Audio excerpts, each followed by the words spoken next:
my people who are called by my name will humble themselves. Do we have the courage?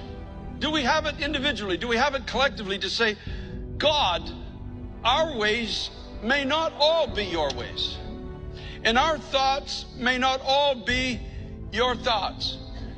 Do we have the courage to say, Lord, I open the gates of my heart, and I want to say to you, blessed is he who comes in the name of the Lord. I want it to be real. I want it to be true. I don't want some religious fakery of my own creation guiding me and supposedly guarding me. I want the real Jesus. I need the real Jesus. There's a time when if we feel that we don't see him anymore, there's a time to throw off the pride. There's a time to cast away all the pretense and all the fakery. King David says in Psalm 24, beginning at verse 7, let me just read it to you. Lift up your heads, O ye gates, and be lifted up, you everlasting doors, and the King of glory shall come in. Who is this King of glory?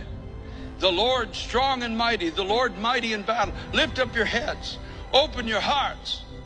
The real Jesus is mighty. The real Jesus is powerful.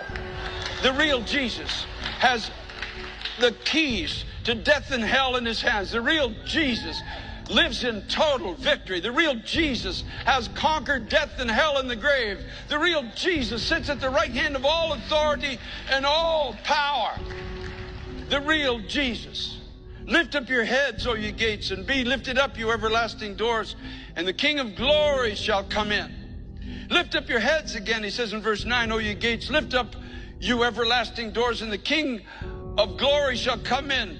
Who is this King of glory? And we answered, the Lord of hosts. He is the King of glory. In other words, the God of all the armies of heaven. The God of all dominion, all authority, all power. The one who gives light in the midst of darkness, strength in the midst of weakness, freedom from captivity, healing from the wounded heart, sight to the blinded eye. Lift up your heads and open your gates, and the King of glory will come in all power. I am the head. You are the body. We need to get back into right order again. He is not a servant that we order around and use him to fulfill our life plan. That is not who Jesus Christ is. He is the head, we are the body. He has the right to dictate where we walk, how we reach, what we say, what we do. He is the head, we are the body. Lord Jesus Christ, I want what you want. That's a hard prayer to pray. We say, this is the day the Lord has made. We will rejoice and be glad in it. Well,